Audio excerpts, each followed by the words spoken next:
The morning mist clung to the ancient stones of Edinburgh Castle like whispered secrets from centuries past. Catherine, Princess of Wales, stood at the tall window of her private chambers, watching the Scottish capital slowly awaken beneath a blanket of silver fog. Her fingers traced the cold glass as she contemplated the extraordinary day that lay ahead. Today would mark a pivotal moment not just in her own life, but in the history of the British monarchy itself. The invitation had arrived 3 weeks earlier, bearing the official seal of King Charles III and written in his distinctive handwriting. The words were simple yet profound. Your dedication to our realm and its people has earned recognition that transcends traditional boundaries. Catherine had read those lines countless times, each reading bringing a new wave of emotion. The king had decided to grant her an unprecedented honor, a Scottish monarchy title that would formally acknowledge her unique position within the royal family and her extraordinary service to the crown. As she prepared for the morning ahead, Catherine reflected on the journey that had brought her to this moment. Her marriage to Prince William had thrust her into a world of ancient protocols and modern expectations, but she had navigated these waters with grace and determination. From her early days as a nervous bride learning royal etiquette to becoming a confident advocate for mental health awareness and early childhood development, she had earned the respect and admiration of both the royal family and the British people. The significance of receiving a Scottish title was not lost on her. Scotland held a special place in the royal family's heart, and the connection between the monarchy and Scottish heritage ran deep through generations.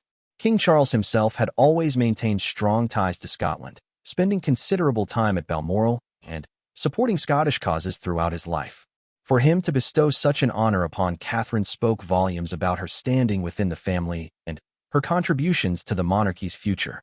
Lady Margaret Sinclair, Catherine's longtime lady-in-waiting and trusted advisor, entered the chamber with practiced silence. Her silver hair was perfectly arranged, and her expression carried the weight of someone who had served the royal household for over 3 decades. She had witnessed numerous ceremonies and celebrations, but even she seemed moved by the gravity of today's occasion. "Your Royal Highness," Lady Margaret began, her voice carrying its usual measured tone, "the preparations are complete. His Majesty has requested that you join him in the blue drawing room at 9:30 for a private discussion before the ceremony begins." Catherine nodded, understanding the importance of this preliminary meeting. King Charles was known for his attention to detail and his desire to ensure that every royal ceremony carried both dignity and meaning. This private conversation would allow them to discuss the significance of the honor and perhaps share personal reflections on what it meant for both of them. The blue drawing room had always been one of Catherine's favorite spaces within the royal residences. Its walls, adorned with portraits of previous monarchs and distinguished guests, seemed to hold the weight of history within their confines. The morning light filtered through tall windows, casting gentle shadows across the room's elegant furnishings and creating an atmosphere of serene contemplation. King Charles was already present when Catherine arrived, standing beside the ornate mantelpiece and studying a portrait of his late mother, Queen Elizabeth II. His expression was thoughtful, almost reverent, as he gazed upon the image of the woman who had defined the monarchy for over 70 years. He turned as Catherine entered, his face brightening with the warm smile that had become his trademark since ascending to the throne. "Catherine, my dear," he said, moving forward to greet her with the gentle familiarity that had developed between them over the years. "Thank you for joining me before the ceremony. I wanted to share some thoughts with you about today's significance."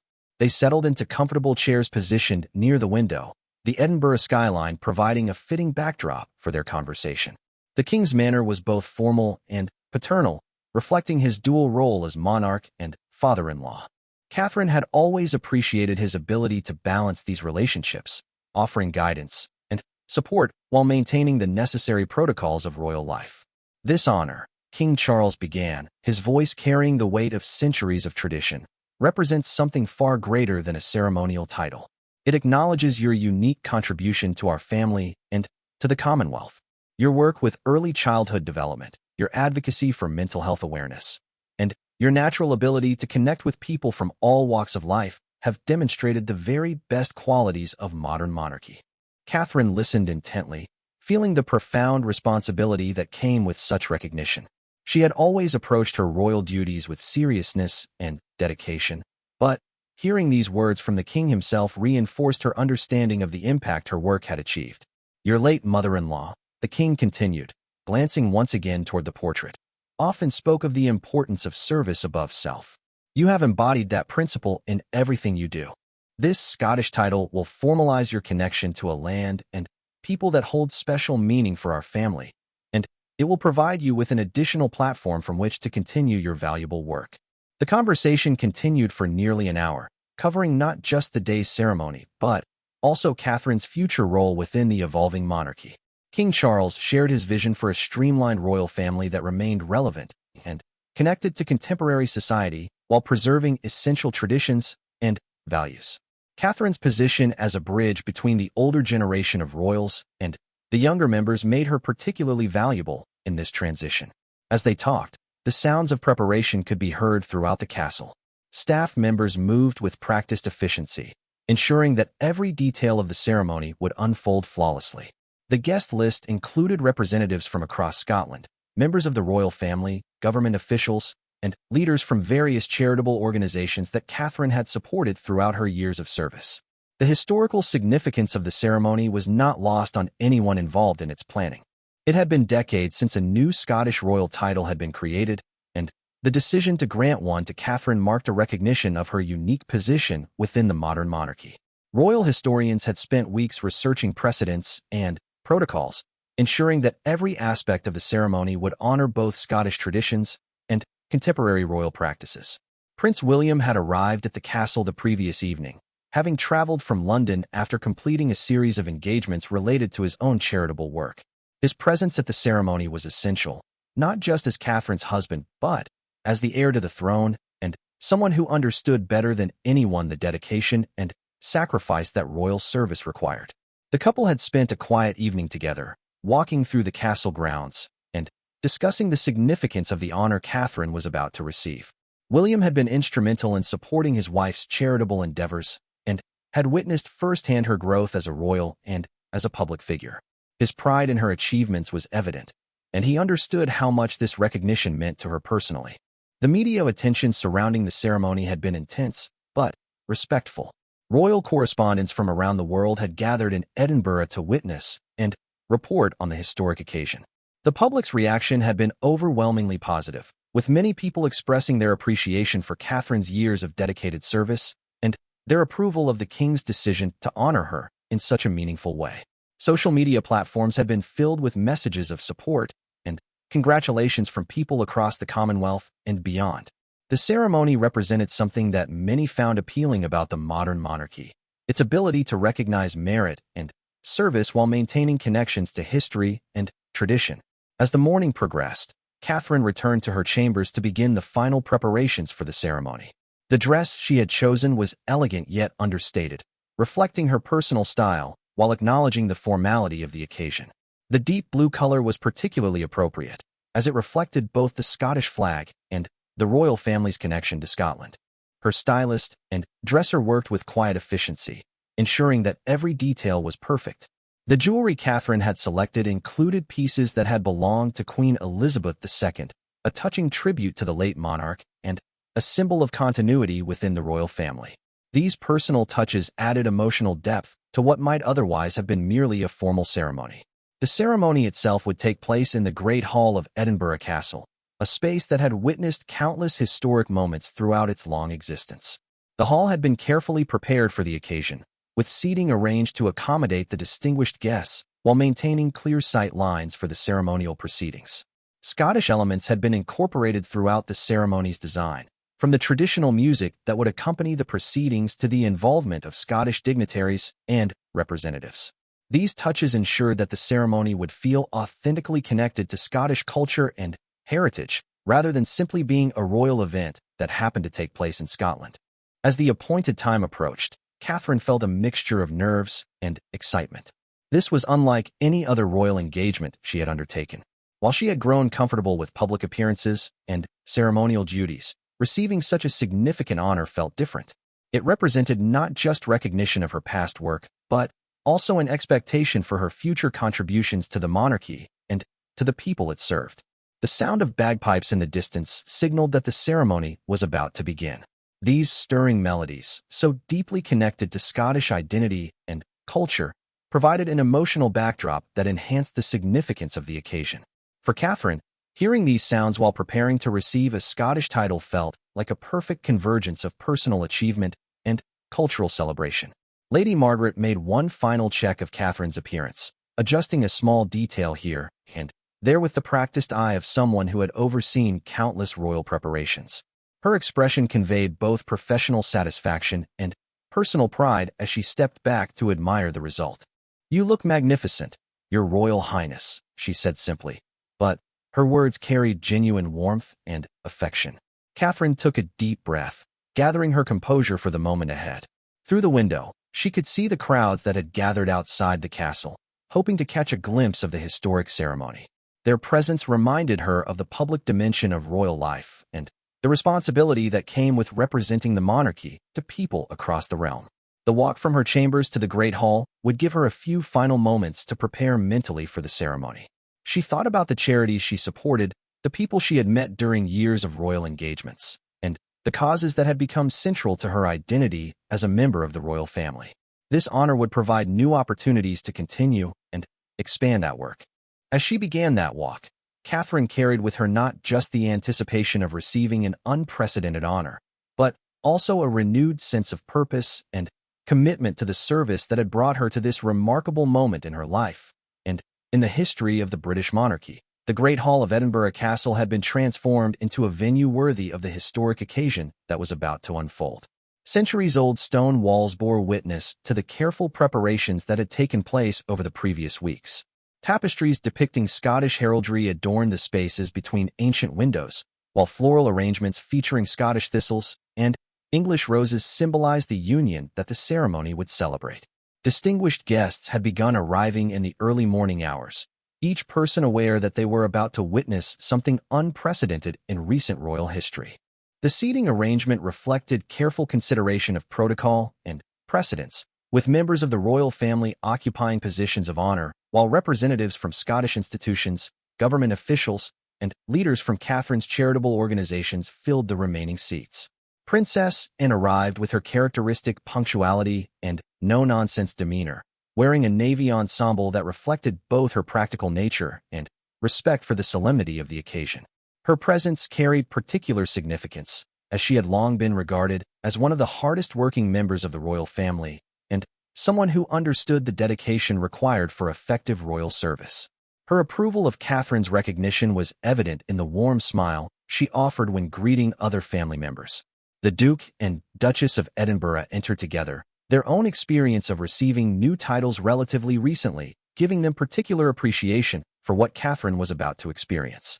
Sophie, in particular, had developed a close relationship with Catherine over the years, often collaborating on charitable initiatives and sharing the unique perspective that comes with marrying into the royal family as an adult. Prince William took his place with the quiet dignity that had become his hallmark since embracing his role as heir to the throne. His presence provided not just personal support for his wife, but also constitutional significance, as the ceremony would formally elevate Catherine's standing within the royal hierarchy. The future king's obvious pride in his wife's achievements added an emotional dimension to what might otherwise have been a purely ceremonial occasion. The Scottish contingent of guests brought particular authenticity to the proceedings. The Lord Lion King of Arms, Scotland's chief herald, would play a crucial role in the ceremony, representing the ancient Scottish traditions that gave meaning to the honor Catherine was about to receive. His presence ensured that the ceremony would be conducted according to proper Scottish heraldic protocols, lending legitimacy and historical authenticity to the proceedings. Representatives from various Scottish institutions had traveled to Edinburgh specifically for this ceremony. University principals, clan chiefs, and leaders from cultural organizations understood that they were witnessing not just a royal ceremony, but also a celebration of Scottish identity and its connection to the broader United Kingdom. Their participation transformed the event from a simple royal honor into a cultural celebration. The media presence was carefully managed but extensive, with royal correspondents from major news organizations positioned to capture both the formal aspects of the ceremony and the personal moments that would make the event memorable for viewers around the world. The challenge for these journalists lay in conveying not just what happened, but why it mattered, both for the royal family and for the people they served. Television cameras were positioned strategically throughout the hall, allowing viewers to experience the ceremony from multiple perspectives without interfering with its solemn dignity. The broadcasting arrangements had been coordinated with the royal household to ensure that the global audience could fully appreciate the historical significance of what was taking place. As the appointed hour approached, King Charles made his entrance with the measured pace that reflected both royal protocol and personal gravitas. His ceremonial robes, incorporating elements of Scottish regalia, emphasized his connection to Scotland and his role as sovereign of the entire United Kingdom. The weight of history seemed to accompany him as he took his position for the ceremony. The king's presence transformed the atmosphere in the Great Hall from anticipation to reverence. Conversations ceased as guests rose to acknowledge their sovereign, and the formal nature of the occasion became unmistakable. This was not merely a family celebration, but a state occasion with constitutional implications that extended far beyond the immediate participants. Catherine's entrance was preceded by the sound of traditional Scottish music performed by musicians from the Royal Regiment of Scotland. The stirring melodies of bagpipes and drums provided an emotional soundtrack that enhanced the significance of her appearance.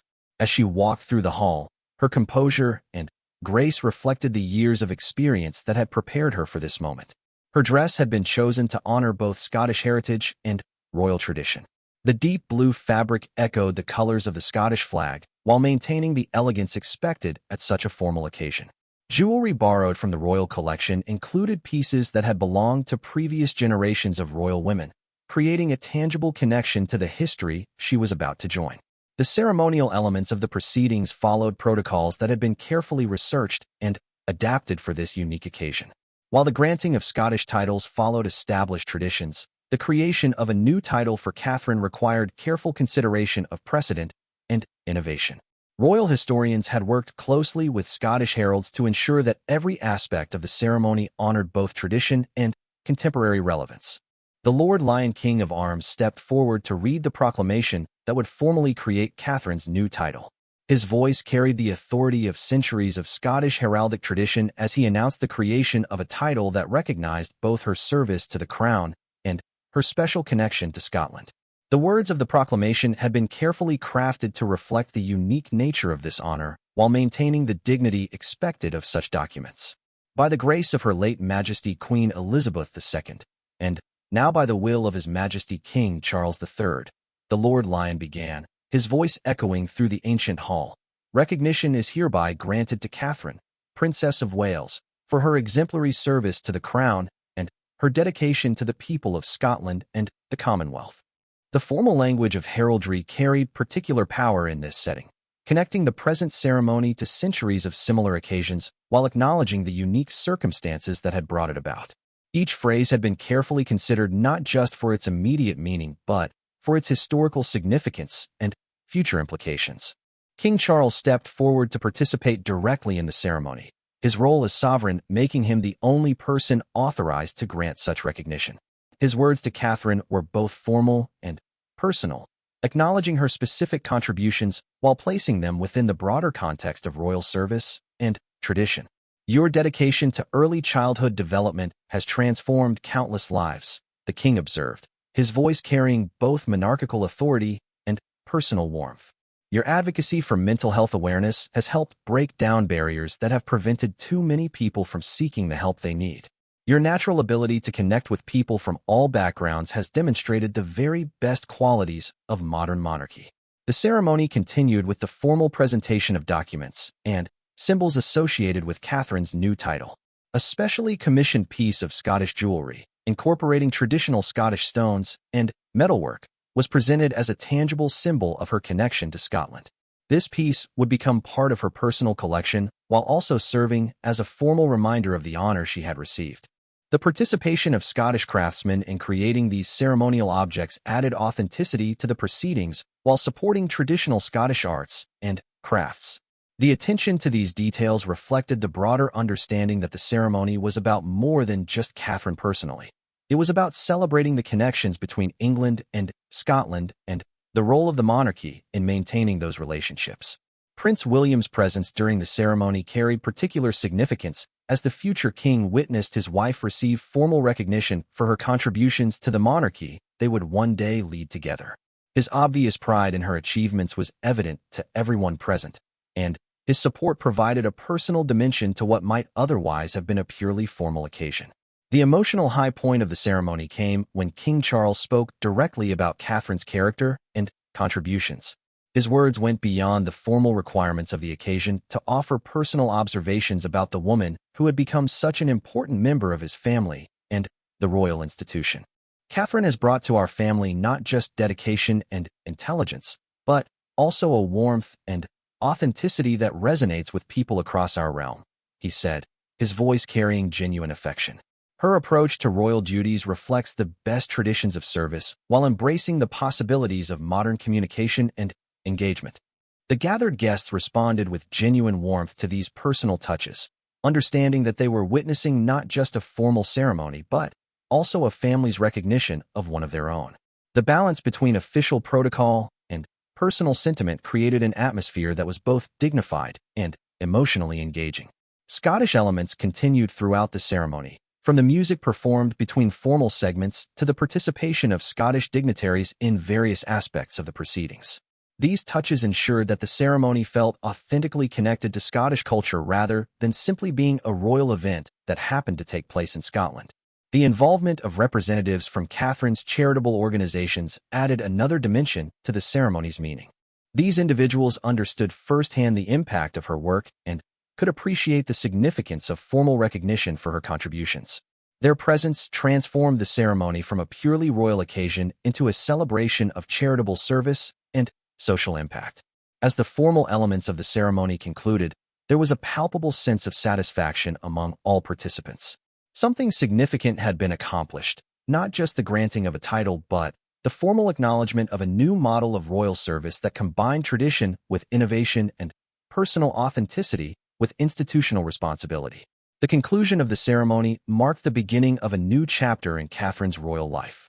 The title she had received was not merely honorary but came with specific responsibilities and opportunities to further her charitable work and her service to the people of Scotland and the broader Commonwealth. Photography sessions following the ceremony captured both the formal aspects of the occasion and the personal joy that Catherine clearly felt at receiving such recognition. These images would become part of the historical record while also providing the public with access to a moment that had been both personal and constitutional in its significance. The success of the ceremony reflected months of careful planning and coordination between various royal households, Scottish institutions, and government representatives. Every detail had been considered and arranged to ensure that the occasion would be worthy of its historical significance while remaining personal and meaningful for Catherine herself. The reception following the formal ceremony provided an opportunity for guests to interact more personally with Catherine and to discuss the significance of what they had just witnessed. The atmosphere was considerably more relaxed than the formal ceremony, though no less meaningful in terms of the relationships and conversations that developed throughout the afternoon. Edinburgh Castle State Apartments had been prepared to accommodate the reception, with each room offering different opportunities for conversation and reflection. The careful arrangement of these spaces allowed for both large group discussions and intimate conversations, ensuring that everyone could participate meaningfully in the celebration. Catherine moved through the reception with the practiced grace that had become her trademark, but there was an additional quality to her interactions that reflected the personal significance of the honor she had received. Guests noticed a new confidence in her manner, as if the formal recognition had validated years of hard work and dedication in a way that gave her additional authority and presence. Her conversations with Scottish dignitaries were particularly meaningful, as they represented the people and institutions that would be most directly connected to her new title. The Lord Provost of Edinburgh engaged her in a detailed discussion about education initiatives in Scotland, drawing connections between her early childhood development work and specific challenges facing Scottish communities. "Your Royal Highness," he observed, "the work you've done on early childhood development has particular relevance for Scotland, where geographic challenges sometimes make it difficult for families to access the support they need. Your new role could provide opportunities to address some of these specific Scottish concerns." Catherine listened intently to these perspectives, understanding that her new title came with real responsibilities rather than just ceremonial significance. The conversations she had during the reception helped her begin to envision how she might use her enhanced platform to address issues that were particularly important to Scotland while continuing her broader charitable work. Representatives from Scottish universities were particularly interested in discussing research collaborations that might emerge from Catherine's new role. Her advocacy for evidence-based approaches to early childhood development had earned respect from academic institutions, and they saw opportunities to strengthen these connections through her enhanced Scottish profile. Professor Margaret MacLeod from the University of Edinburgh shared research findings about childhood development in rural Scottish communities, highlighting both challenges and opportunities that aligned closely with Catherine's interests. These conversations suggested potential partnerships that could benefit both Catherine's charitable work and Scottish academic institutions. The presence of clan representatives added a uniquely Scottish dimension to the reception conversations. These individuals brought perspectives rooted in centuries of Scottish tradition while also representing contemporary Scottish communities with modern needs and aspirations. Their interactions with Catherine helped bridge historical tradition and current realities. Clan Chief Donald McPherson spoke eloquently about the role of tradition in maintaining community identity while adapting to contemporary challenges. His observations resonated with Catherine's own experience of balancing royal tradition with modern approaches to charitable work and public engagement. Tradition provides strength and continuity, he explained, but it must also evolve to remain relevant to each generation. Your approach to royal service demonstrates exactly this kind of thoughtful evolution. These conversations helped Catherine understand how her new Scottish role might contribute to ongoing discussions about preserving cultural heritage while addressing contemporary needs. The insights she gained during the reception would inform her future approach to Scottish engagements and initiatives. Prince William participated actively in reception conversations, his presence providing both personal support for Catherine and institutional weight to the discussions taking place. His own experience with Scottish issues, developed through years of royal engagements, and his education at St. Andrews University, enabled him to contribute meaningfully to conversations about Scottish affairs. The couple's interactions during the reception demonstrated the partnership that had become characteristic of their approach to royal duties. They complemented each other's conversational strengths while maintaining their individual areas of expertise and interest. This collaborative approach impressed guests and suggested how they might work together in Catherine's expanded Scottish role. Media representatives at the reception were granted access to informal conversations and background information that would help them provide comprehensive coverage of the ceremony's significance. Royal correspondents appreciated the opportunity to understand not just what had happened but why it mattered for both the royal family and the people they served. Sarah Thompson, royal correspondent for BBC Scotland, noted the genuine enthusiasm that Scottish representatives expressed for Catherine's new role. "This isn't just a ceremonial honor," she observed in her coverage. "The people I spoke with today see real opportunities for Catherine to make meaningful contributions to Scottish causes and communities." The international media presence reflected global interest in the ceremony and its implications for the modern monarchy. Correspondents from Commonwealth countries were particularly interested in understanding how Catherine's new role might affect her work in their regions and whether similar recognition might be considered for other members of the royal family. King Charles moved through the reception with evident satisfaction at how the ceremony had unfolded and the positive response it had generated. His conversations with guests revealed his thoughtful consideration of how the monarchy needed to evolve while maintaining its essential character and traditions. His discussion with the First Minister of Scotland touched on practical matters of how Catherine's new role might intersect with Scottish government initiatives, particularly in areas where royal charitable work and government policy shared common goals. These conversations suggested potential collaborations that could benefit from both royal patronage and government support. The First Minister expressed appreciation for Catherine's existing work on early childhood development and mental health awareness, noting how these priorities aligned with Scottish government objectives. The discussion suggested opportunities for coordinated approaches that could amplify the impact of both royal and governmental initiatives. Princess Anne's participation in reception conversations brought her characteristic directness and extensive experience to discussions about effective royal service. Her observations about Catherine's approach to charitable work carried particular weight, given her own reputation as one of the most effective working members of the royal family. Catherine has demonstrated exactly the kind of focused, sustained commitment that makes royal charitable work truly effective, princess and observed to a group of charity representatives. This recognition acknowledges not just her achievements, but also her potential for even greater contributions in the future. These endorsements from senior family members reinforce the message that Catherine's honor represented genuine recognition of merit rather than simply ceremonial advancement. The support of respected figures like Princess and carried significant weight with both royal observers and the general public. The Duke and Duchess of Edinburgh shared their own recent experience of receiving new titles, offering insights into how such recognition could enhance charitable work and public service. Their perspective was particularly valuable given their successful navigation of expanded royal roles in recent years.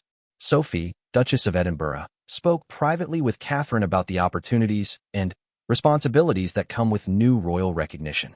Having developed her own successful approach to royal charitable work over many years, she was well-positioned to offer practical advice about maximizing the potential of enhanced royal status. The most important thing, Sophie advised, is to remain authentic to your own interests and strengths while embracing the new opportunities that come with expanded recognition. Your existing work provides a solid foundation for whatever new initiatives you might consider. These conversations helped Catherine begin thinking practically about how her new Scottish role might develop over time. The insights from family members who had successfully navigated similar transitions provided valuable guidance for her future planning. Representatives from Catherine's existing charitable organizations participated enthusiastically in reception discussions, understanding that her enhanced status could benefit the causes they shared. Their presence at the ceremony demonstrated the interconnected nature of royal service and charitable work. Anna Richardson from the Royal Foundation spoke about the potential for expanded Scottish programming in areas where Catherine had already demonstrated leadership. The Foundation's existing work on early childhood development and mental health awareness could be enhanced through stronger Scottish connections and partnerships. Today's recognition opens new doors for collaboration with Scottish institutions and organizations, she explained to interested guests. We're excited about the possibilities for expanding our reach and impact through Catherine's enhanced Scottish profile. These discussions suggested concrete ways that Catherine's new role could translate into expanded charitable programming and increased impact for the causes she championed. The practical applications of her honor became clearer through these reception conversations. The Scottish cultural elements that had been incorporated into the ceremony continued during the reception, with traditional Scottish music providing a backdrop for conversations and interactions. These musical selections reinforced the authentic Scottish character of the occasion while creating an atmosphere conducive to meaningful dialogue. Musicians from the Royal Regiment of Scotland performed throughout the afternoon, their repertoire including both traditional Scottish airs and more contemporary pieces that reflected the evolution of Scottish culture. Their presence added authenticity to the celebration while showcasing the quality of Scottish musical tradition. The inclusion of Scottish food and drink in the reception menu provided another connection to Scottish culture and hospitality. Local suppliers had contributed products that showcased the quality of Scottish cuisine while supporting regional businesses. These details demonstrated attention to authenticity that guests appreciated. Whiskey tastings featuring selections from different Scottish regions allowed guests to experience the diversity of Scottish production while engaging in conversations about regional characteristics and traditions. These activities provided natural opportunities for informal networking and relationship building among ceremony participants. As the reception continued into the evening, the sustained enthusiasm of participants confirmed the success of both the ceremony and its celebration. Guests departed with genuine appreciation for what they had witnessed and optimism about what Catherine's new role might accomplish in the future. The final conversations of the reception focused on future possibilities rather than past achievements, suggesting that the ceremony had successfully established a foundation for ongoing work rather than simply marking a culmination of previous efforts. This forward-looking perspective reflected the dynamic nature of effective royal service. The days following the historic ceremony brought a wave of public reaction and media analysis that demonstrated the far-reaching impact of Catherine's new Scottish title. Newspapers across the United Kingdom and Commonwealth countries devoted extensive coverage to the event, with editorial commentary exploring its significance for the modern monarchy and its potential implications for royal service in the 21st century. The Scottish press was particularly enthusiastic in its coverage, with major publications highlighting the authentic Scottish elements of the ceremony and expressing optimism about what Catherine's enhanced role might mean for Scotland. The Herald and The Scotsman both published thoughtful analyses of the historical precedents for such honors, while speculating about the practical applications of Catherine's new status. Editorial writers noted that the ceremony represented more than just personal recognition for Catherine. It demonstrated the monarchy's commitment to maintaining strong connections with Scotland while acknowledging the changing nature of royal service in contemporary society. The balance between tradition and innovation that characterized the ceremony reflected broader themes in the evolution of the British monarchy. Public opinion polling conducted in the week following the ceremony revealed overwhelmingly positive reactions from people across the United Kingdom. The recognition of Catherine's charitable work and personal dedication resonated strongly with respondents, who appreciated both her individual contributions and what her honor suggested about the monarchy's values and priorities. Social media platforms continued to generate positive commentary about the ceremony long after its conclusion. The visual elements of the event, from Catherine's elegant appearance to the historic setting of Edinburgh Castle, provided compelling content that engaged audiences across different demographics and geographic regions. Professional royal watchers and constitutional experts offered detailed analyses of the ceremony's significance within the broader context of royal protocol and precedent. Their commentary helped the public understand not just what had happened, but why it mattered for the institution of monarchy and its future development. Dr. Margaret Stewart, a leading expert on royal history at the University of St. Andrews, published a comprehensive analysis that placed Catherine's honor within the context of previous royal recognitions. Her research demonstrated that while such ceremonies had historical precedent, the specific circumstances of Catherine's recognition made it particularly significant for understanding contemporary royal service. This ceremony represents a new model of royal recognition, Dr. Stewart observed in her analysis.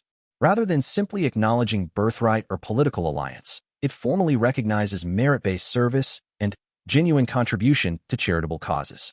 This evolution reflects broader changes in how the monarchy relates to contemporary society.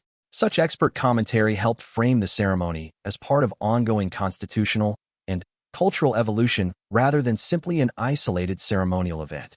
The broader implications of Catherine's recognition became clearer through this scholarly analysis and interpretation.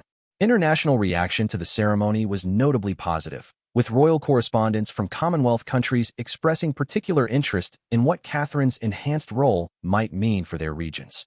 The global nature of royal charitable work meant that changes in royal status could have implications far beyond the United Kingdom itself. Australian and Canadian media coverage emphasized Catherine's existing connections to their countries and expressed hope that her new Scottish role might create opportunities for enhanced collaboration between Scottish and Commonwealth institutions. These international perspectives reinforced the global reach of royal influence and responsibility. The ceremony's impact extended beyond immediate media coverage to influence ongoing discussions about the role of monarchy in modern democratic societies.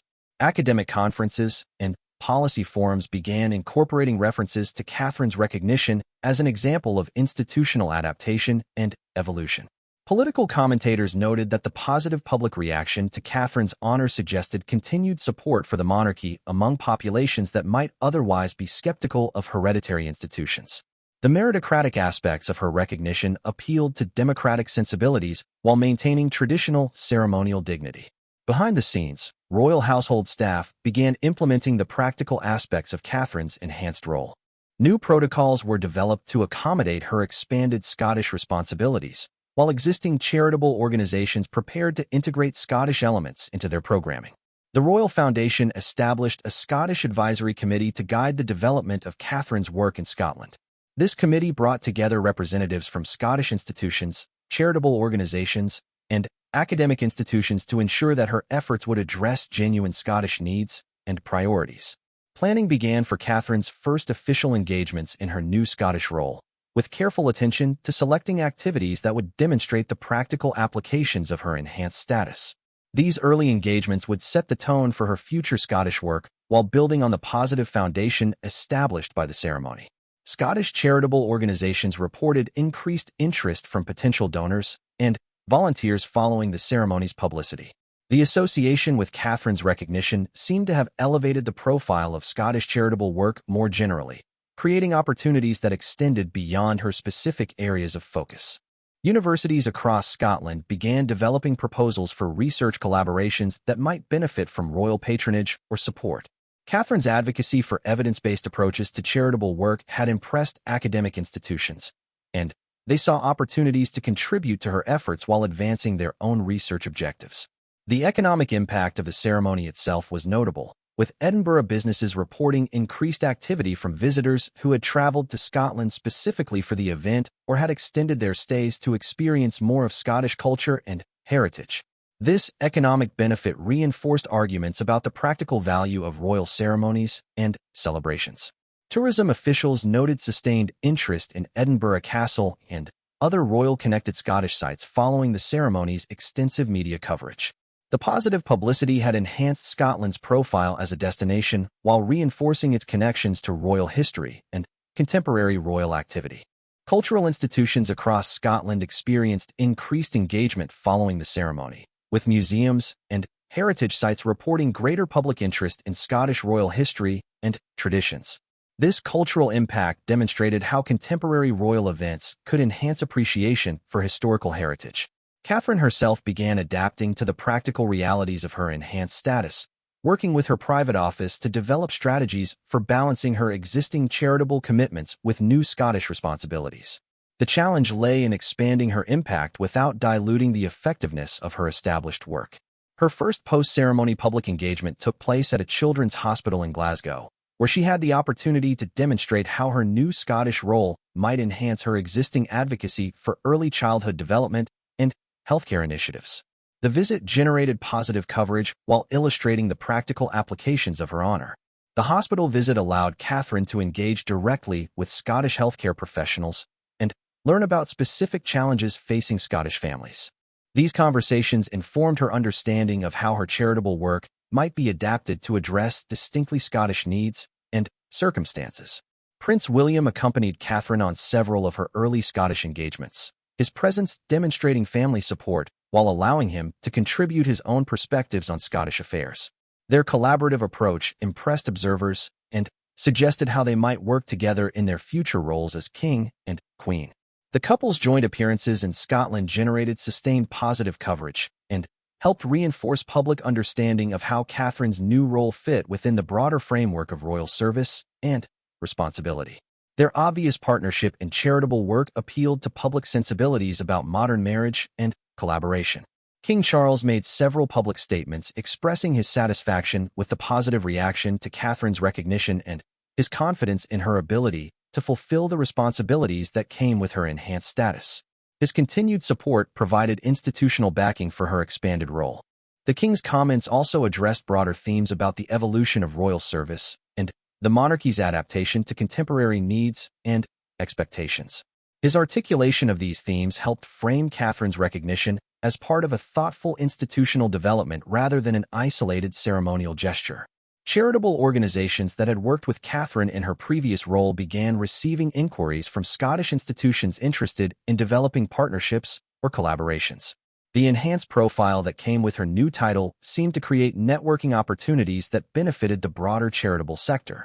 The ripple effects of Catherine's recognition continued to generate positive developments weeks after the ceremony itself. Grant applications that referenced potential royal support reported increased success rates, while existing charitable programs experienced enhanced visibility and support. Corporate sponsors expressed increased interest in supporting charitable initiatives that might benefit from association with Catherine's expanded role. The commercial value of royal association, combined with genuine appreciation for charitable causes, created new funding opportunities for organizations working in her areas of focus. As the immediate aftermath of the ceremony settled into longer-term planning and implementation, it became clear that Catherine's Scottish honor represented not just personal recognition, but also institutional evolution that would have lasting implications for royal charitable work and public service. 6 months after the historic ceremony at Edinburgh Castle, the lasting impact of Catherine's Scottish honor had become evident through a series of successful initiatives and strengthened relationships that demonstrated the practical value of royal recognition when combined with genuine commitment to service. Catherine's first major Scottish initiative focused on early childhood development in remote Highland communities, where geographic isolation had created unique challenges for families seeking support and resources. Working with local health visitors and community organizations, she helped establish a network of support services that combined traditional Scottish community structures with modern developmental science. The Highland Early Years Project, as it came to be known, represented exactly the kind of innovative approach that had earned Catherine her Scottish recognition. Rather than imposing external solutions, the project worked with existing community networks to enhance their capacity to support young families. The results were remarkable, with measurable improvements in child development outcomes and family satisfaction. Dr. Fiona MacLeod, a pediatric development specialist who worked closely with Catherine on the project, observed the unique value that royal involvement brought to the initiative. Catherine's presence opened doors that might otherwise have remained closed, she explained. But, more importantly, her genuine understanding of child development issues meant that her contributions were substantive rather than just ceremonial. The success of the Highland Project attracted attention from international development organizations, who saw potential applications for similar approaches in other regions with challenging geographic or social circumstances. Catherine found herself consulting with experts from rural Australia and northern Canada about adapting Scottish innovations for their contexts. These international connections reinforced the global significance of Catherine's work while demonstrating how local Scottish initiatives could have broader implications. The combination of traditional Scottish community values with contemporary developmental science created a model that resonated across different cultural contexts. Catherine's enhanced Scottish profile also enabled her to address mental health issues with greater authority and resources. Her collaboration with Scottish mental health organizations resulted in the establishment of new support services specifically designed for young people in rural areas, where stigma and limited access to professional help had created significant barriers to treatment. The Rural Youth Mental Health Initiative built on Catherine's existing advocacy while addressing distinctly Scottish challenges. The program utilized digital technologies to connect young people with support resources while maintaining the personal connections that remained essential for effective mental health intervention. Jamie McIntosh, a 17-year-old participant in the program, became something of a spokesperson for the initiative after his remarkable recovery from severe depression. Having support that understood both my personal struggles and the specific challenges of living in a small Highland community made all the difference, he explained during a public event celebrating the program's success. These personal success stories provided compelling evidence of the practical impact that Catherine's enhanced role was achieving. The combination of royal attention with professional expertise and community commitment created outcomes that none of these elements could have achieved independently. Educational initiatives represented another significant area of Catherine's Scottish work, with particular focus on improving access to quality early childhood education in underserved areas. Her collaboration with Scottish universities resulted in innovative teacher training programs that combined academic preparation with practical experience in challenging environments. The Scottish Early Educators Program attracted participants from across the United Kingdom and internationally, establishing Scotland as a center of excellence for early childhood education innovation. Catherine's involvement provided both credibility and resources that enabled the program to achieve rapid success and recognition. Professor Sarah Mackenzie from the University of Glasgow, who directed the Teacher Training Initiative, credited Catherine's involvement with transforming the program's reach and impact. Royal patronage provided us with access to resources and partnerships that would have taken years to develop through conventional channels, she acknowledged. The economic development implications of Catherine's Scottish work became increasingly apparent as her initiatives generated employment opportunities and attracted investment to communities that had previously struggled with limited economic prospects. The Highland Early Years Project alone created more than 50 new jobs while attracting additional funding from both government and private sources. Tourism benefits also emerged from Catherine's enhanced Scottish profile, with heritage sites and cultural institutions reporting increased visitor interest in locations associated with her work. Edinburgh Castle experienced sustained growth in visitor numbers, while Highland communities involved in her projects became destinations for educational tourism. These economic benefits reinforced arguments about the practical value of royal service when effectively directed toward genuine community needs. Catherine's Scottish work demonstrated that royal involvement could generate tangible economic returns while achieving important social objectives. Corporate partnerships developed around Catherine's Scottish initiatives provided additional resources and expertise while creating positive associations for participating businesses. Technology companies contributed resources for digital mental health platforms, while pharmaceutical corporations supported research into early childhood development. These partnerships required careful management to maintain the independence and credibility of charitable initiatives while leveraging corporate resources effectively. Catherine's approach emphasized transparency and measurable outcomes, ensuring that commercial partnerships enhanced rather than compromised the integrity of her work. The constitutional implications of Catherine's successful Scottish role began to influence broader discussions about royal service and recognition. Constitutional experts noted that her example suggested new models for acknowledging merit-based contributions to royal service rather than simply recognizing hereditary status or political necessity. Dr. James Robertson, a constitutional historian at Edinburgh University, published a detailed analysis of how Catherine's Scottish recognition might influence future royal honors and responsibilities. His research suggested that merit-based recognition could strengthen public support for the monarchy while maintaining essential traditions and protocols. Catherine's Scottish role demonstrates that the monarchy can evolve meaningfully while preserving its essential character, Dr. Robertson observed. This model of recognition based on service and achievement rather than birthright alone could help ensure the institution's continued relevance and effectiveness. Political implications also emerged as Catherine's successful Scottish work strengthened ties between different parts of the United Kingdom while respecting Scottish identity and autonomy. Her approach emphasized collaboration rather than imposition, building bridges between Scottish and English institutions without diminishing Scottish distinctiveness. The Scottish Parliament formally recognized Catherine's contributions to Scottish life through a motion acknowledging her impact on early childhood development and mental health services. This political recognition, coming from elected Scottish representatives, reinforced the legitimacy and effectiveness of her work. International recognition of Catherine's Scottish initiatives continued to grow, with invitations to share her experiences at conferences and symposiums around the world. Her presentations emphasized the importance of combining royal platform with professional expertise and genuine community engagement. The United Nations Children's Fund invited Catherine to serve as a special advisor on rural childhood development, recognizing her unique experience in addressing geographic challenges to child welfare. This international appointment reflected the global significance of innovations developed through her Scottish work. Prince William's support for Catherine's expanded role remained evident through his regular participation in Scottish engagements and his own development of Scottish connections and initiatives. The couple's collaborative approach to royal service became a model for effective partnership in public life. Their joint appearances in Scotland consistently generated positive public reactions while advancing substantive policy discussions about education, mental health, and community development. The combination of personal chemistry and professional competence appealed to public sensibilities about modern royal service. King Charles expressed ongoing satisfaction with Catherine's Scottish work during his annual Christmas broadcast, noting how her achievements exemplified the monarchy's commitment to meaningful service.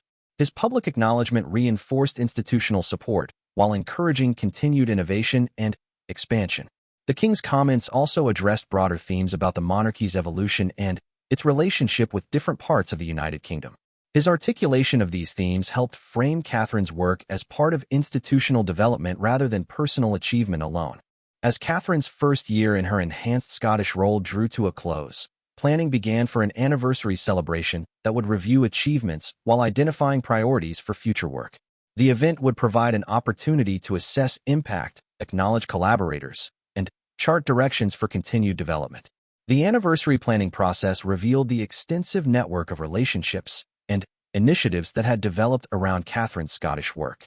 From Highland communities to Edinburgh universities, from mental health clinics to early childhood centers, her influence had created connections and possibilities that extended far beyond her immediate activities.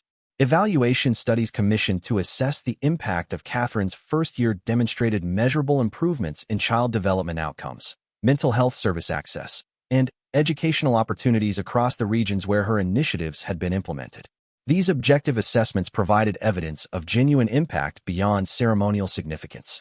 The success of Catherine's Scottish role established a foundation for continued expansion and development while demonstrating that royal service, when effectively focused and professionally supported, could achieve meaningful social impact. Her example suggested possibilities for other members of the royal family while reinforcing the institution's relevance and effectiveness. As she reflected on the years since receiving her Scottish honor, Catherine understood that the ceremony at Edinburgh Castle had marked not just personal recognition, but the beginning of a new model of royal service that combined tradition with innovation, ceremony with substance, and personal commitment with professional excellence. The future held even greater possibilities for service and impact, built on the solid foundation of her first year's achievements in Scotland.